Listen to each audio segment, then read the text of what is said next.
Welcome, food enthusiasts, to this episode of the Future Foodcast. We're so excited you've joined us today. I'm Pam Linemiller, your host, and I have with me Douglas Frazier. He is the Executive Director of Dining Services, and we are delighted to have you today, Douglas. I'm glad to be here. Thanks for having me.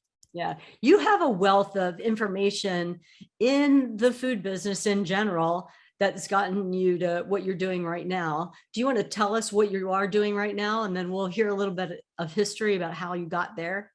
Absolutely. Currently, I'm executive director of dining services, as you referenced, for a university in Washington, D.C. And, part of my role is to oversee the food service contract. We partner with one of the big three, what I call the big three in the food service management world. So part of my role is to manage that contract, just to make sure that we're providing the best services for the students here as possible. And what did you do before that? Have you always been in this university space? Yeah, I always like to tell the story. I started way back when. My story started when I was 6 years old. My grandmother ran a senior citizen center for the seniors in her community. And part of my job as a 6-year-old was to go through and open up the milk and juice during lunchtime. So like that spirit of service is in me and it's been there since the very beginning. So fast forward several years, I was in college and I left college to join the Army. I did a little bit of food service in the Army. I also rolled around on tanks for a little bit and left the Army. And I was fortunate enough to open up 2 restaurants for a restaurateur in the area. And I just continued to kind of parlay that into bigger and better opportunities. Like I said, I worked for all of the big three, who I call Compass Group, Sodexo, and Aramark, who are the big three in the contract management world. So I've had a little bit of an opportunity to work for the big three in multiple, what I like to call sectors, K-12 universities and different things like that. Yeah, well, that's really great. I didn't know when you were 6 years old. Certainly that was an early foray into understanding about serving and whole food business, right? What kind of job position is it where you can work in food service and actually be in a tank? That didn't happen at the same time in the Army, right? It did not happen at the same time. When I first got to my unit, they said, hey, we need some more folks to go and ride around on tanks.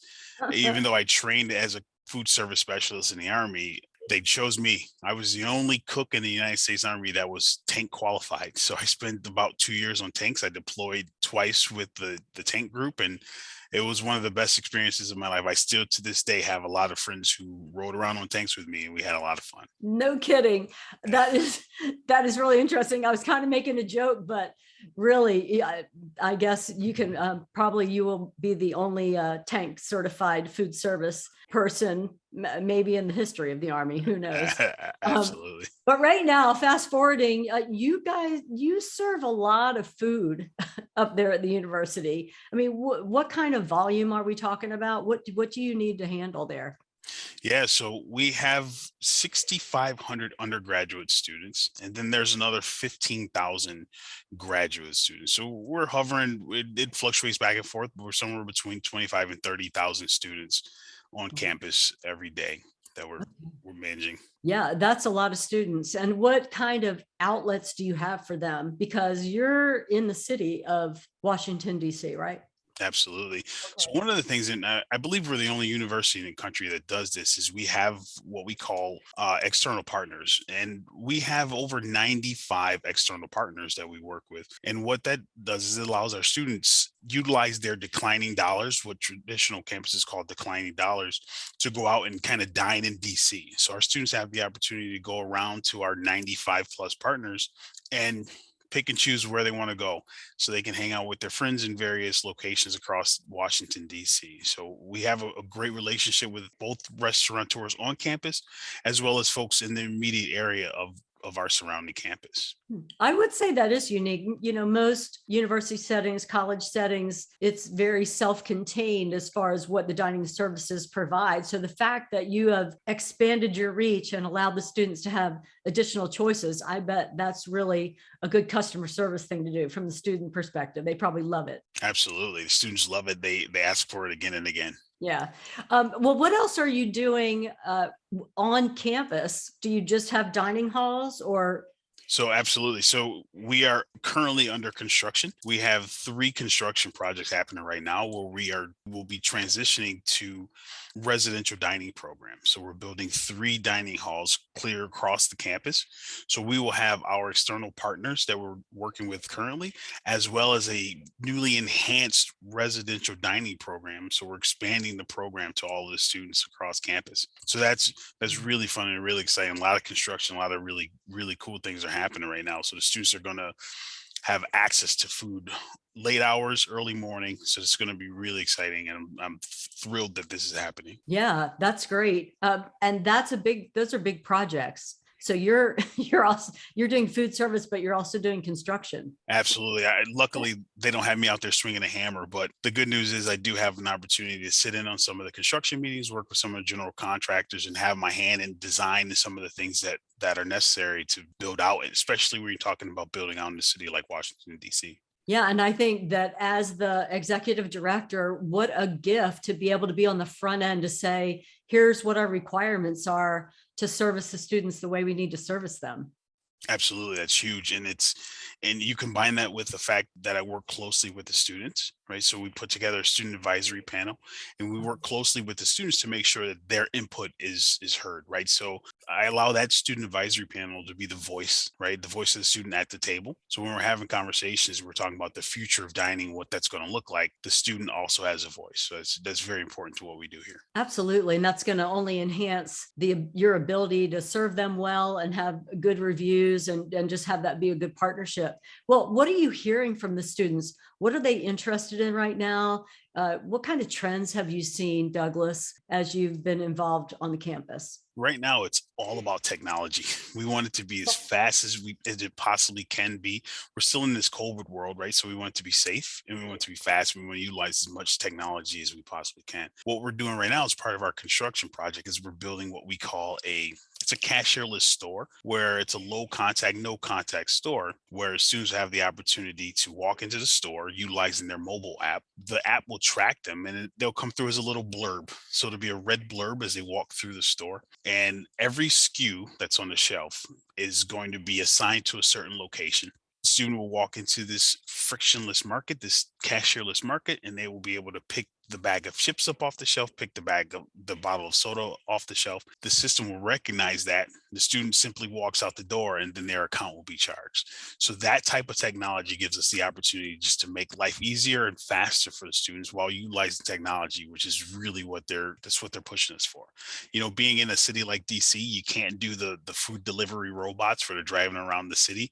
It just doesn't allow for that here in the city. So this is the next best step to provide students with that high level technology that they're looking for. Yeah. And plus, with the staffing issues that are happening right now, I imagine not having to have a body there all the time where it's all the technology is taking over some of those roles. And you just have to make sure the inventory is maintained in an orderly fashion so that it'll charge properly. Absolutely. It's a great point. And then you can have you from a labor perspective, I can allow my staff to go fill this space, go fill a vending machine, go fill another vending machine.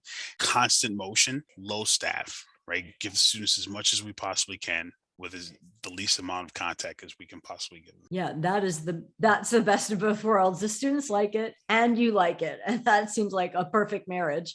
Well, from the student perspective, what a novel idea. And maybe other schools do this with having like a kind of a board of directors of students that are getting their peer feedback and feeding into you what they need. Like, what kind of taste do they have? Are they caring what they eat as far as the food itself and how you're putting the menus together?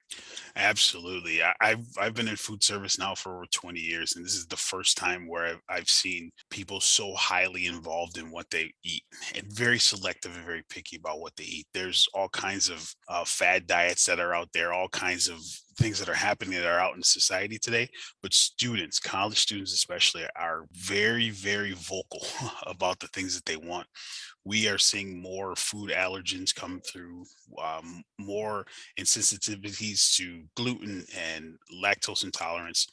So students are very vocal, right? And as you referenced, we have our student advisory panel, and it's representative of the student body, right? So every student group is represented through our student advisory panel, and they bring the information back from students to us.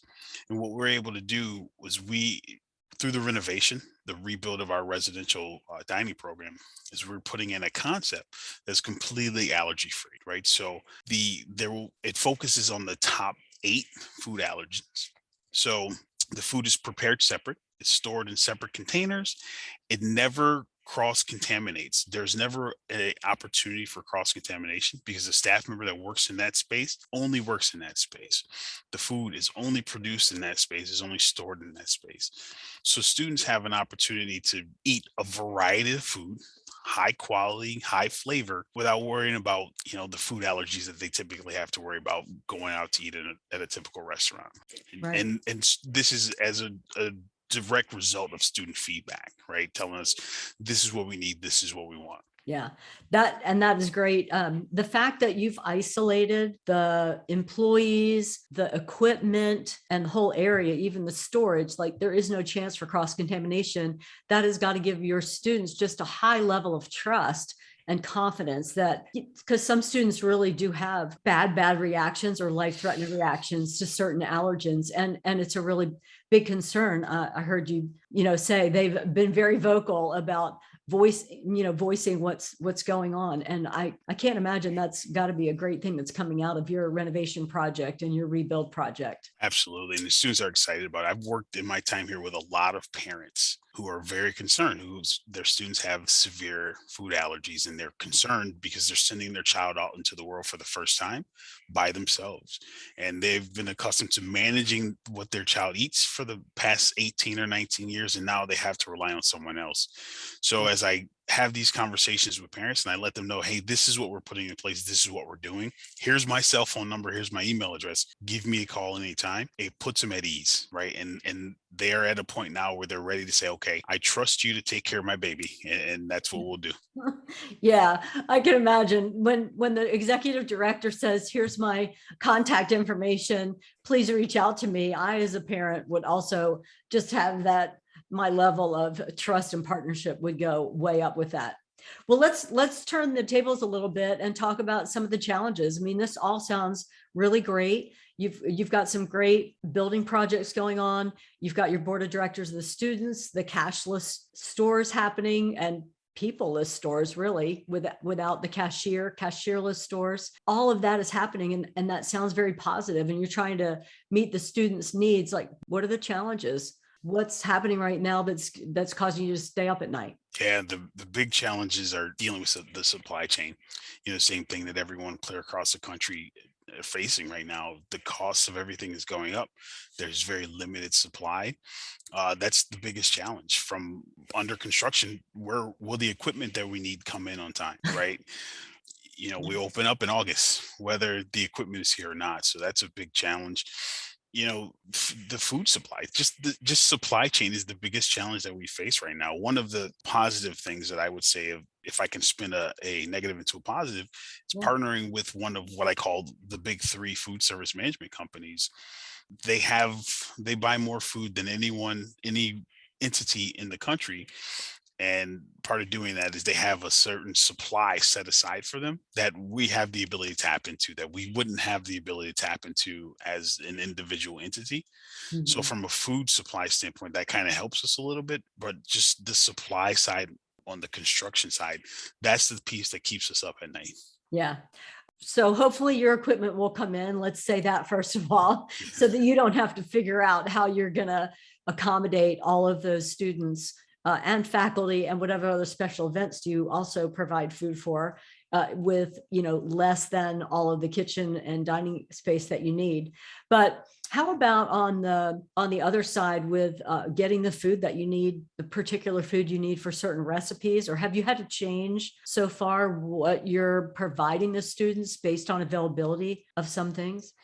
Yeah, one of the things that, as I mentioned, I had the opportunity to work for the big 3, and one of the things that that we were able to do with the major food suppliers is before the school year starts, I give them a list, a par list, if you will, that says, hey, this is what I'm going to go through throughout the course of the year. And typically, because of the buying power of the big three, I'm able to set that aside. What we have had to do is pivot, right? We have, instead of the chicken parmesan that we were supposed to have, today we're going to have chicken and biscuits, right? So we had to make those small adjustments and those minor pivots. It hasn't impacted the students to the point where there isn't food available to them. And that's Yes. one of the advantages of working with a large food service management company that has, significant buying power, right? They buy Right. more food than everyone except for the US military, right? Yeah, right. And you are a big buyer, and it's nice that you've got that resource that can help you keep your supply chain going. Plus, you mentioned in our other conversation that you have a little bit more freedom in the college because you've been in different populations of students. You were saying the K through 12 pretty locked down on the nutritional requirements, but at the college, not so much. Absolutely. In K-12 is one of the most highly regulated industries that exist, right? The same thing in healthcare, senior living, very, very highly regulated, where I have to meet certain calorie counts and certain sodium counts.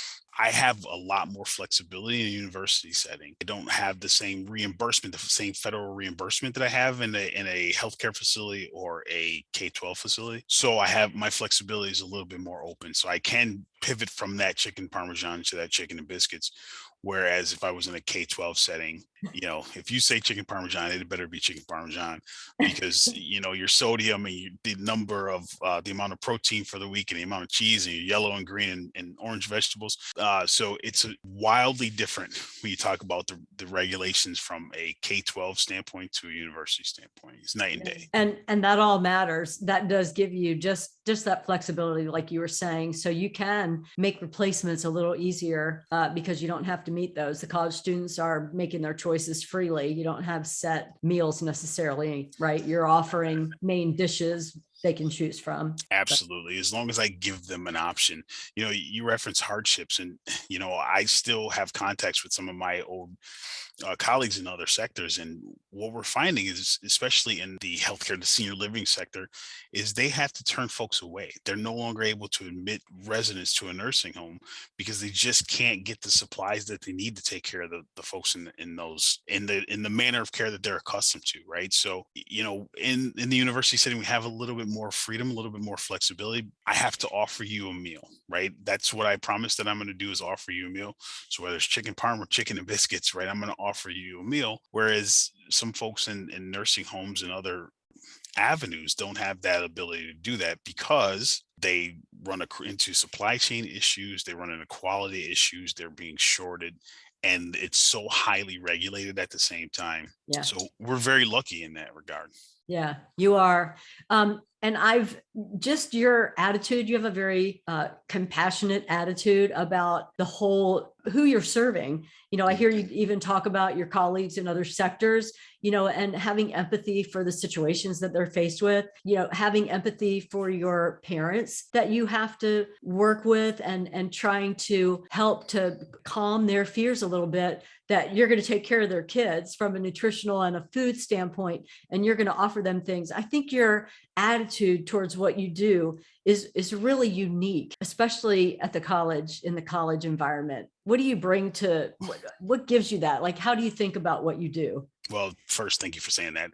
I think it's, for me, especially when you're talking about a university or a residential dining program, or whether it's a nursing home, right? We work where they live.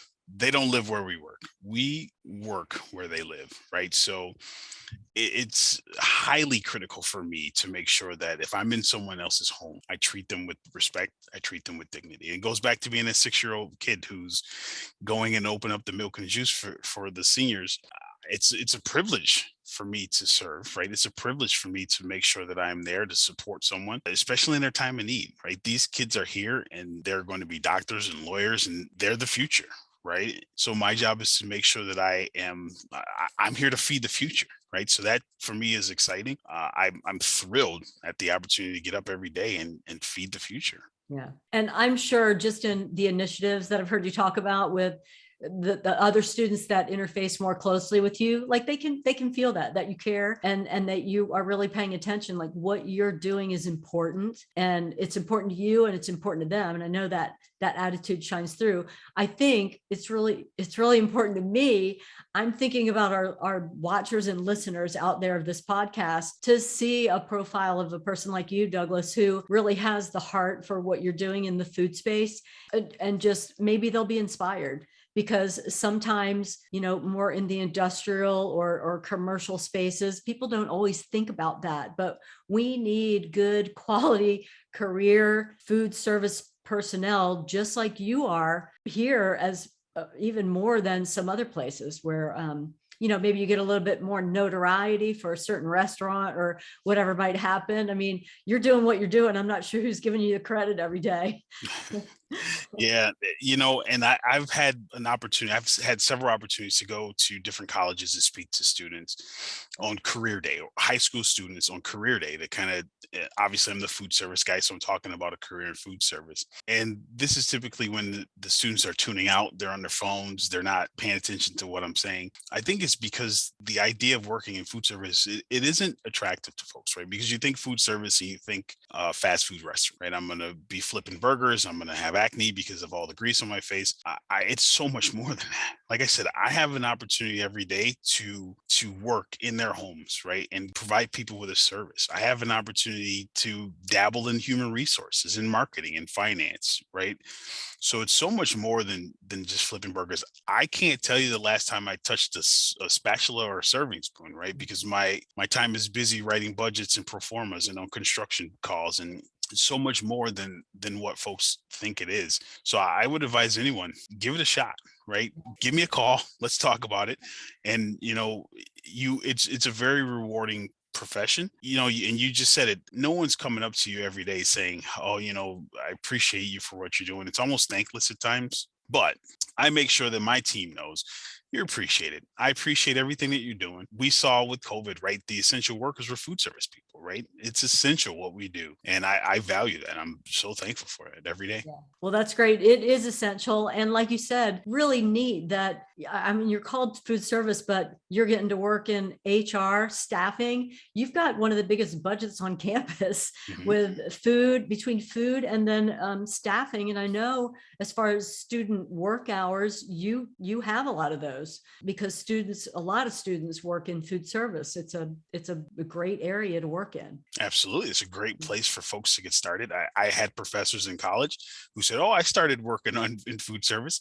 This is one of the only places that international students can work. They can't work off campus. We have a significant international student population. It's one of the few places that they can work. Once our residential dining has been completed, we will be the largest employer of students on campus. And then students have an opportunity to do more than just flip burgers, right? We have a registered dietitian on staff who's going to need support in that area. We have a director of marketing on staff who's going to need support. We have finance and HR. Like I said, all these various positions that are inside of the food service scope that students will have an opportunity to dabble. There are tons and tons of folks who are working in food service right now as vice presidents and CEOs who started off as dishwashers working in the food service in college. So it's a lot more than what folks give it credit for. Yeah, well, I think it's really cool, the technology that you're taking advantage of, and the fact that you have this partnership with your end consumer, your customers, the students,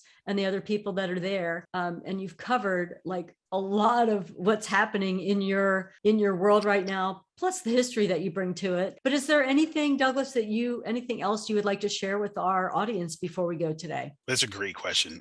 Like I said, food service is essential.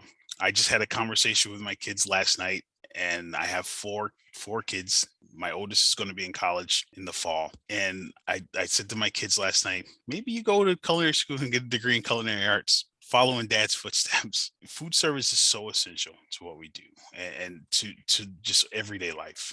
I think that it's important that folks give it a try. Like if you're interested, if you're on the fence about what you want to do in your career, give food service a shot, right? Because it's so much more than flipping burgers. We change lives. I tell a story of when I worked in healthcare. I always told my team that you could feed someone their last meal, and they would always blow me off. Doug.